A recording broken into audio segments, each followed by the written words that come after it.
नमस्कार। आज हम जो बात करेंगे वो हम करेंगे आर्बिट्रेशन केस के संबंध में। आज जिस तरह सिविल सूट्स होते हैं उसी तरह आर्बिट्रेशन एक्ट में सूट्स डालने की पावर दी गई है, जिसमें कि आपको एक सबसे पहले ये समझना होगा कि आर्बिट्रेशन किन मामलों में दायर किया जा सकता है, ठीक है ना। और आर्बिट्रेशन एक्ट के अधिनियम के अधीन किन किन केसों में आर्बिट्रेशन किया जा सकता है।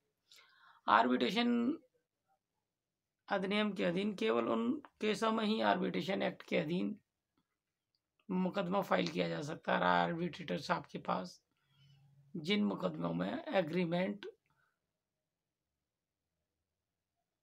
दोनों पक्षों के मध्य हुआ हो। अगर जिन मामलों में दो पक्षों के मध्य कोई आर्बिट्रेशन क्लॉज नहीं है तो वहाँ आर्बिट्रेशन मैटर फाइल नहीं किया जा सकता, केस फाइल नहीं किया जा सकता, ठीक है ना।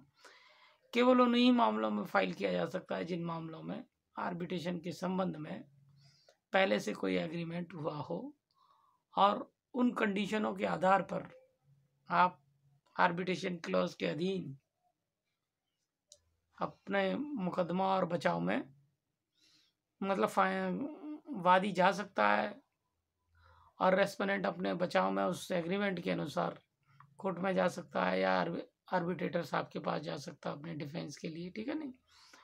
उपयुक्त दोनों मामलों में आप इस तरह समझ सकते हैं कि दोनों ही स्थितियों में एक दूसरे को समझते हुए आर्बिट्रेशन कार्रवाइयों में भाग ले सकते हैं।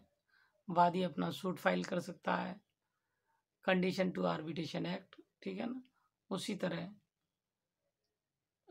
रेस्पोनेंट अपना डिफेंस कर सकता है कंडीशन टू आर्बिट्रेशन एक्ट, ठीक है। और अगर दोनों ही आर्बिट्रेशन एक्ट के तहत कार्रवाइयाँ ठीक चल रही हैं, आर्बिट्रेशन एग्रीमेंट के अनुसार चल रही हैं और आर्बिट्रेशन एक्ट के हिसाब से द्वितीय पक्ष के द्वारा कार्रवाई नहीं की गई है या पैसा नहीं दिया गया है या फिर जो भी लोन के मामले हैं वो फुलफिल नहीं किया गया है समय अनुसार, तो वो आर्बिट्रेशन साहब उसी हिसाब से कार्रवाई को आगे बढ़ाते हुए और मीडिएशन भी हो सकता है इस कार्रवाई के बीच में। अगर कोई विशेष बात है तो मीडिएशन भी कराया जा सकता है। लेकिन हाँ, यह कि उपयुक्त मामलों को समझ सकते हो तो केस की तरह ही कार्रवाई चलेगी और अंतिम रूप जो है उसे अवार्ड के रूप में दिया जाता है।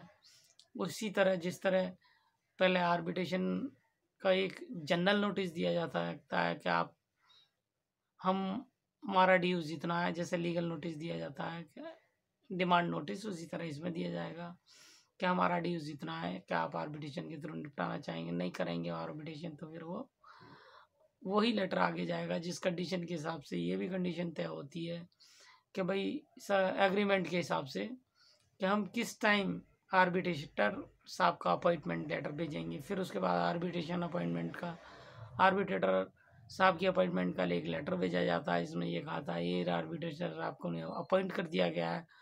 उसके बाद में उपयुक्त मामले को फाइल किया जाता है वादी के द्वारा आर्बिट्रेटर के सामने और उसके बाद फिर एक नोटिस अर्थात सम्मन रेस्पोनेंट को जारी किया जाता है आर्बिट्रेटर साहब के द्वारा और इस तरह से कार्रवाइयाँ प्रारंभ करी जाती हैं। और कार्रवाइयाँ प्रारंभ होने के पश्चात पहले नोटिस पर अगर नहीं पहुंचते हैं तो दूसरा नोटिस भी जारी किया जाता है, तीसरा भी किया जाता है। लेकिन जहाँ उपयुक्त मामले में सारा मामला एक चीज़ से क्लियर होता है कि जहाँ सर्विस हो जाए, है ना, रेस्पोनेंट की जहाँ सर्विस हो जाएगी, अगर वो कोर्ट के सामने हाजिर नहीं होता वहाँ एक्स पार्टी भी किया जा सकता है और कोर्ट चाहे तो उसमें कुछ समय का समय दे के आजकल की जो नए आर्बिट्रेशन अधिनियम के अधीन जो अमेंडमेंट आया है वो ये है कि आपको 1 साल के अंदर उपयुक्त कार्रवाई को संपूर्ण पूरी तौर से समाप्त कर देना है, ठीक है ना। आर्बिट्रेशन की जो कार्रवाई हैं